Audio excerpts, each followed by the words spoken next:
بنورنا الدنيا وننشر في الفضاء أملا ونعلي عزم همتنا فمن طلب العلا وصل. بسم الله الرحمن الرحيم. الحمد لله رب العالمين والعاقبة للمتقين والصلاة والسلام على سيد الأنبياء والمرسلين سيدنا وحبيبنا وحبيب رب العالمين محمد وعلى آله وأصحابه ومن هدى بهديه إلى يوم الدين. کتاب الفتن کے تحت 8ویں باب میں باب قول النبی صلی اللہ علیہ وسلم لا ترجعوا بعدی کفارا یضرب بعضکم رقاب بعض کی تیسری روایت پڑھی گئی تھی. وبه قال حدثنا مسدد قال حدثنا يحيى قال حدثنا قرة. یحییٰ سے مراد یحییٰ ابن سعید القطان ہے. حدثنا قرة بن خالد قرة ابن خالد السدوسی قال حدثنا ابن سیرین محمد ابن سیرین نام ان کا محمد، البتہ امام ابن سیرین سے یہ مشہور ہے.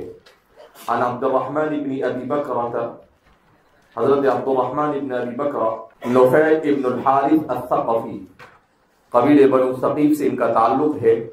وعن رجل آخر، وہ روایت کرتے ہیں اور ایک آدمی سے جس کو شراح حدیث بیان کرتے ہیں عن رجل آخر سے مراد حمید بن عبد الرحمن الحمیری. کہ رجل آخر اگرچہ بیان کرتے ہیں مگر تحقیق اور جستجو کے بعد اس نتیجے پر پہنچے ہیں کہ وہ رجل آخر دوسری بہت ساری روایتوں میں حمید بن عبد الرحمن الحمیری سے یاد کیے جاتے ہیں.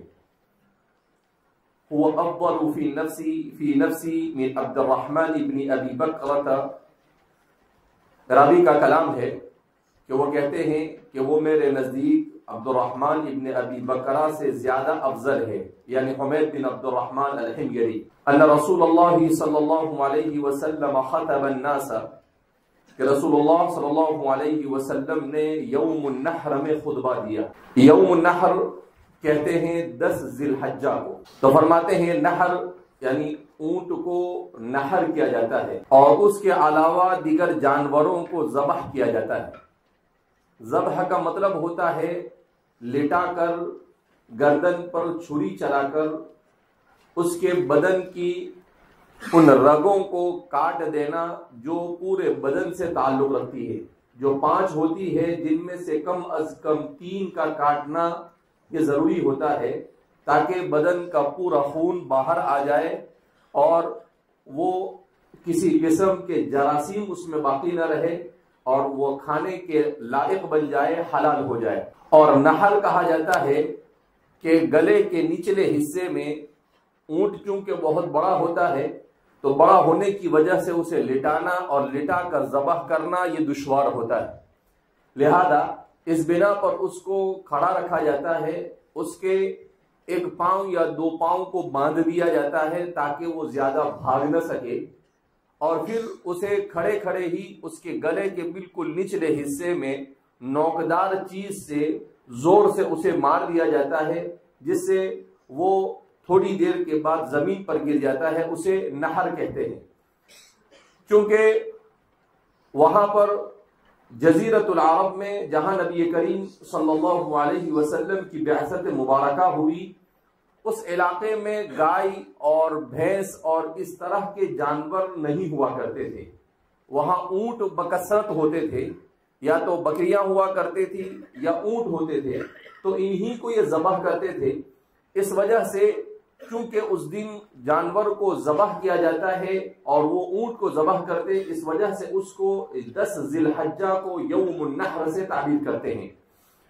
تو رسول اللہ صلی اللہ علیہ وسلم نے حجۃ الوداع کے موقع پر رسول اللہ صلی اللہ علیہ وسلم کے کتنے حج ہوئے، اس سلسلے میں حضرات محدثین اور مورخین کے درمیان متعدد اختلافات پائے جاتے ہیں. کسی نے کہا آپ نے 2 حج کیے، کسی نے کہا آپ نے 3 حج کیے، کسی نے 5 حج بیان کیے.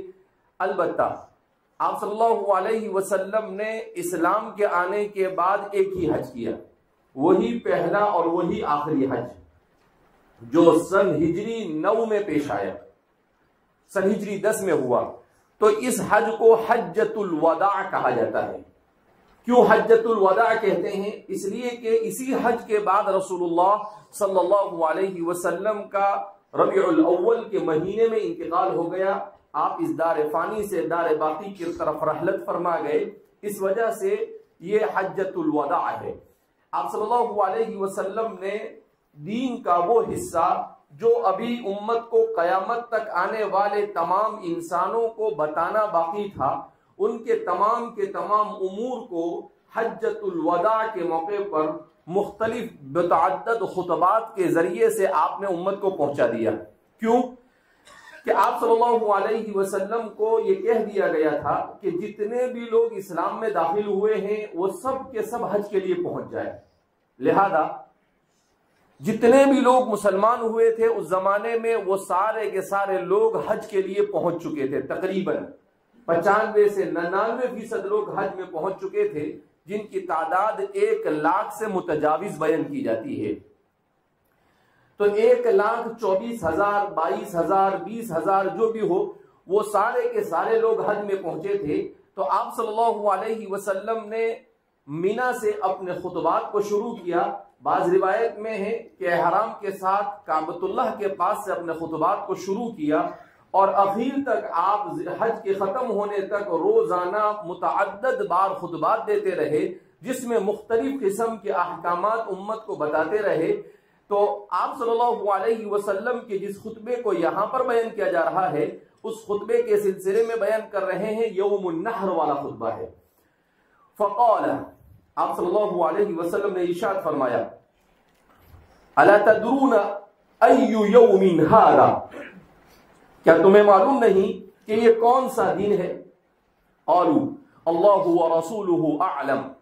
تو حضرات صحابہ کرام رضوان اللہ تعالی عنہم مجمعین نے جواباً عرض کیا کہ اللہ اور اس کے رسول زیادہ جانتے ہیں.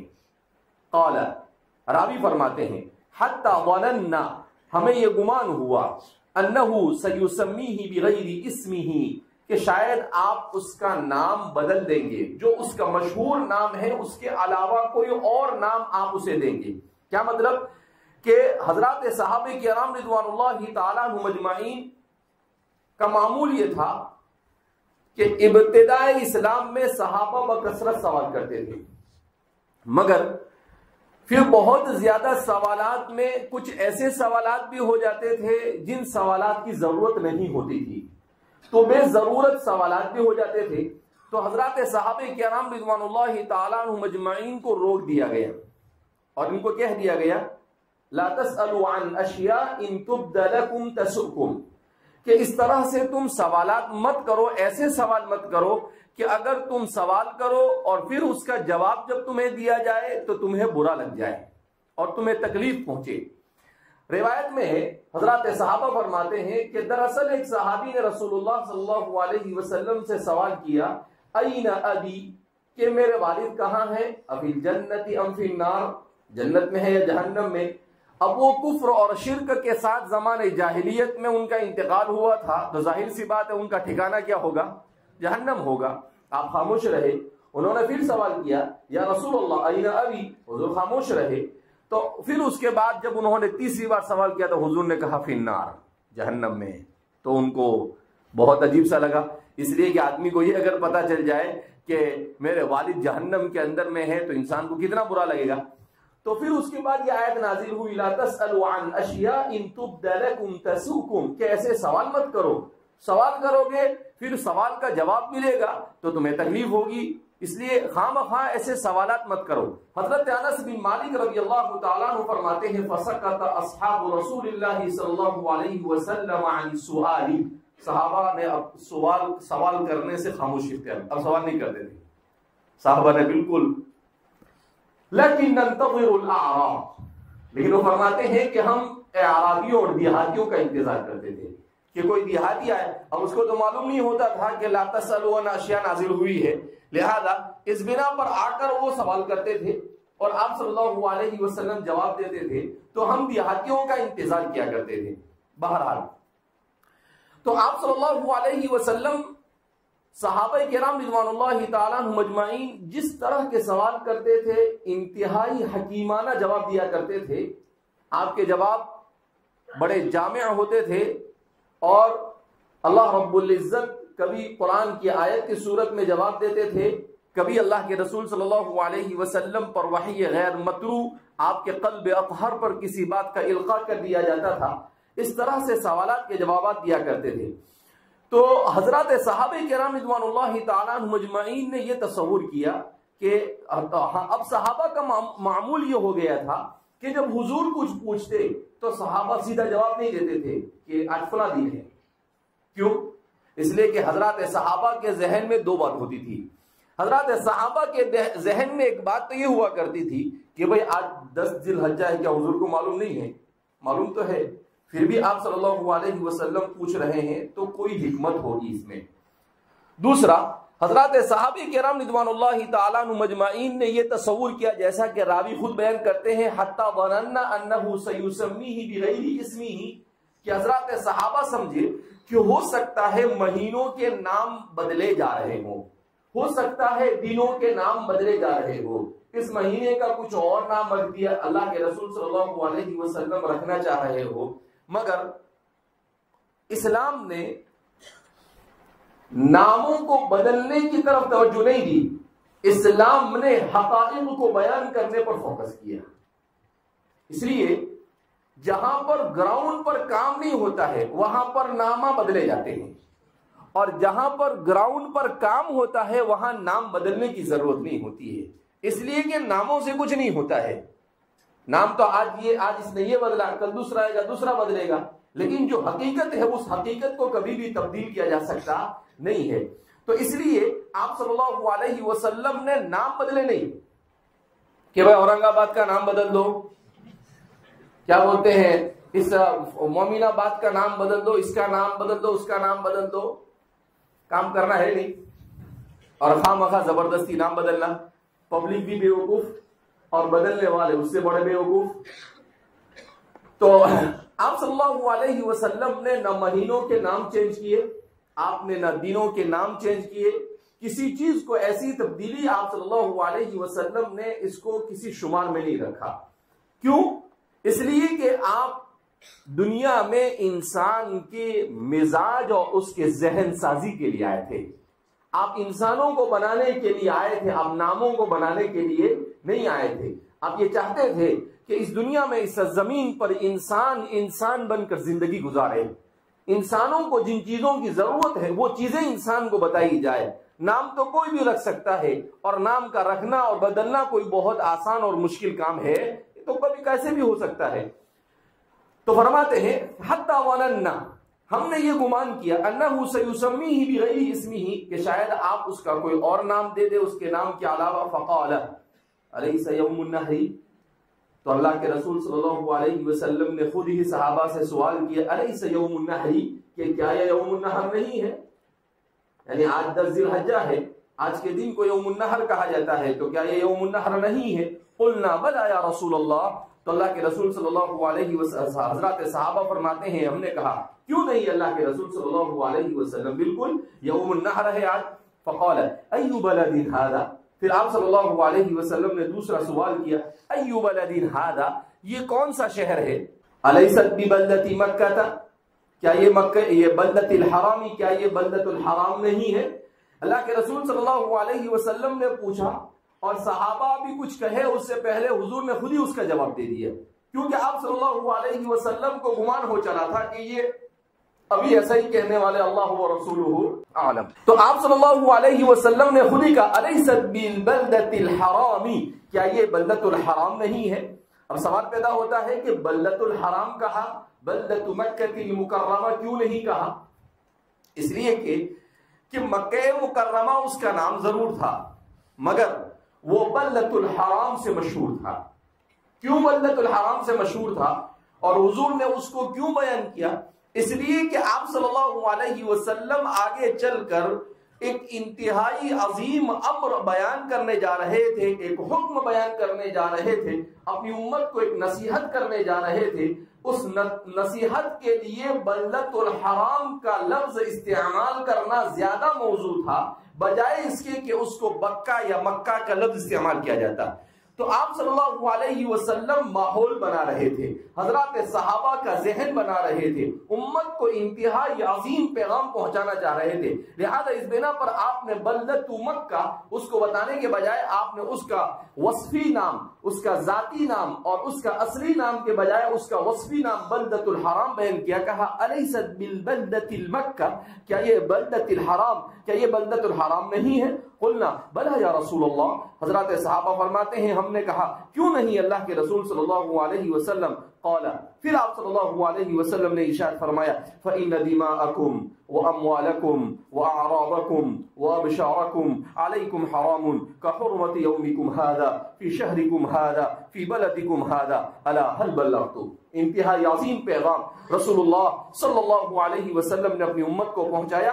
فإن دماءکم واموالکم واعراضکم وابشارکم علیکم حرام، حضور نے فرمایا کہ تمہارا خون، تمہارا مال، تمہاری عزتیں اور تمہارا ظاہر تم پر حرام ہے۔ کحرمۃ یومکم ھذا، جیسا کہ اس دن میں، فی شہرکم ھذا، اس شہر میں، فی بلدکم ھذا، اس شہر، اس بستی کے اندر میں تمہارے اوپر حرام، اس مہینے میں اور اس بستی میں تمہارے اوپر حرام ہے۔ کیا مطلب؟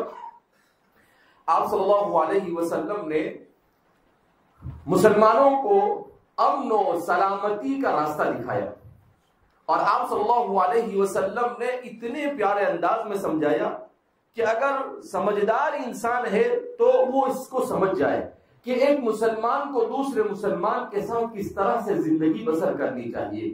آپ صلی اللہ علیہ وسلم نے کہا فَإِنَّ دِمَاءَكُمْ، دِمَاءَكُمْ أَيْ أَرْوَاحَكُمْ، کہ تمہارا ایک دوسرے کی جان تم میں سے ہر ایک کے اوپر ایسے ہی حرام ہے کہ جیسے آج جس جگہ پر ہو یہ وہ جگہ ہے جہاں پر آپ کسی چونٹی کو بھی مار نہیں سکتے ہیں، یہ وہ مہینہ ہے، اس مہینے میں آپ یہاں پر کسی چیز کو تکلیف نہیں پہنچا سکتے ہو، یہ وہ دن ہے کہ اس دن میں آپ کے لیے ایسی کسی بھی چیز کا کرنا حلال نہیں ہے جس کو شریعت مطہرہ نے آپ کے اوپر کیا قرار دیا ہے؟ حرام قرار دیا ہے۔ تو جگہ بھی انتہائی حرمت والی، مہینہ بھی اور زمانہ بھی انتہائی حرمت والا، اور دن بھی انتہائی حرمت والا، اس سے زیادہ حرمت والی اور کوئی جگہ ہو سکتی نہیں، یہاں تک کہ گھاس بھی توڑنا جائز نہیں۔ کیا توڑنا جائز نہیں؟ گھاس، اس لیے کہ حرام بلد الحرام ہے، اور اس پورے علاقے میں جب آپ نے احرام پہنا ہوا ہو اور یہ مہینہ ہو تو آپ کے لیے کچھ بھی اس طرح سے کرنا جائز نہیں ہے۔ تو آپ صلی اللہ علیہ وسلم نے کہا کہ جیسے اس دن میں، اس موقع پر، اس زمانے میں، اس طرح کی حالت میں آپ کے اوپر حرام ہے، کہا پوری زندگی ہر مسلمان کے لیے ایک دوسرے مسلمان کی جان کو تکلیف پہنچانا ایسے ہی حرام ہے۔ کہا صرف اس دن کے ساتھ خاص نہیں ہے بلکہ آج سے لے کر موت تک، قیامت تک کے جتنے بھی آئیں گے ان سب کے لیے اللہ کے رسول صلی اللہ علیہ وسلم نے پیغام دیا وہ اموالکم، اور تمہارا مال بھی حرام ہے۔ کیا مطلب؟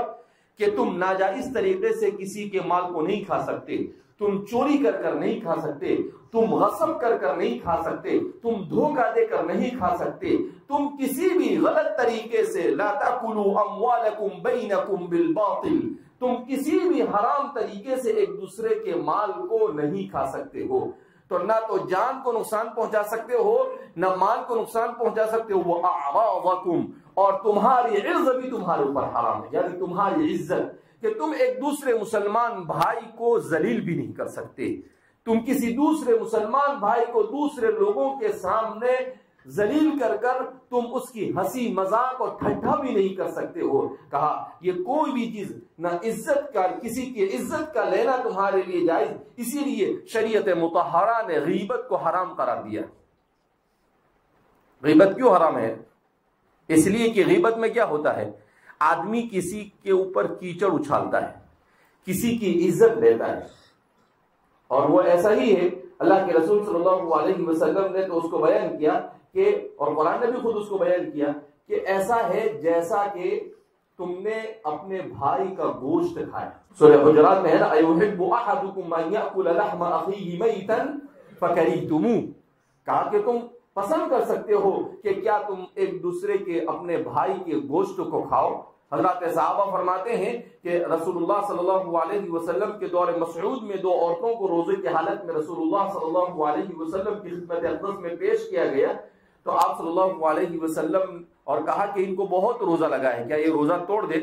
حضور نے کہا نہیں، دیکھو ان کے دانت کے اندر گوشت نظر آ رہا، تو دیکھا تو واقعتاً گوشت تھا۔ کہا یہ کیا ہے؟ کہا کہ تم نے غیبت کی، جس کی غیبت کی اس کا گوشت ہے۔ تو اللہ کے رسول صلی اللہ علیہ وسلم نے کہا یہ روزہ اس لیے تمہیں لگا کہ تم نے غیبت کی۔ تو تمثیل اللہ رب العزت نے اس کو اس طرح سے کر کر دکھایا تاکہ یہ کوئی ایسا نہ سمجھے کہ یہ تو صرف ڈرانے اور دھمکانے کے لیے ایسے ہی کہا جا رہا ہے، جیسے سر سید کہا کرتے تھے کہ جنت جہنم نہیں ہے، وہ تو ایسے ڈرانے اور خوش کرنے کے لیے ہے۔ عجیب و غریب قسم کے انسان تھے۔ تو اس نے کہا کہ نہیں، اس لیے کہا کہ نہیں، ایک دوسرے کسی کی غیبت نہیں کر سکتے، کسی پر خواہ مخواہ بہتان نہیں لگا سکتے، جو بھی چیز آپ کرو گے شریعت کے دائرے میں رہ کر کریں گے۔ آج ہم جس دور سے گزر رہے ہیں اس دور میں غیبت عام ہے، غیبت کو گناہ ہی نہیں سمجھتے بلکہ غیبت کو اچھا سمجھا جاتا ہے۔ غیبت کس کو کہتے ہیں؟ کسی میں پائی جانے والے نقص اور غلطی کو اس کے پیٹھ پیچھے بولنا، اس طور پر کہ اگر اس کے سامنے بولا جائے تو اسے تکلیف ہو، اسے غیبت کہا جاتا ہے۔ اور اگر کسی میں کوئی چیز نہیں ہے اور آپ اس کے بارے میں کہیں یہ تو بہتان نہیں، ھذا الا بہتان عظیم، یہ تو بہتان ہے، تو کسی میں غلطی ہے، اب آپ کہیں کہ ہم تو اس کی اصلاح کے لیے جس کی غلطی ہو اس کو تنہائی میں کہا جاتا ہے۔ اصلاح کا طریقہ یہ نہیں ہے کہ آپ اس کے بارے میں پمفلیٹ بازی کرو، اصلاح کا طریقہ یہ نہیں ہے کہ آپ اس کے بارے میں لوگوں کے سامنے بیان کرتے پھرو، نہیں۔ اسلام نے اصلاح کے 2 طریقے بیان کیے۔ ایک اصلاح کا طریقہ انفرادی طور پر ہوتا ہے، وہ انفرادی اصلاح کا طریقہ کیا ہے کہ آپ کا کسی سے تعلق ہے تو آپ اس کو تعلق کی بنیاد پر اس کی غلطی پر اور اس کی کسی کمی پر تنہائی میں بتا دیں۔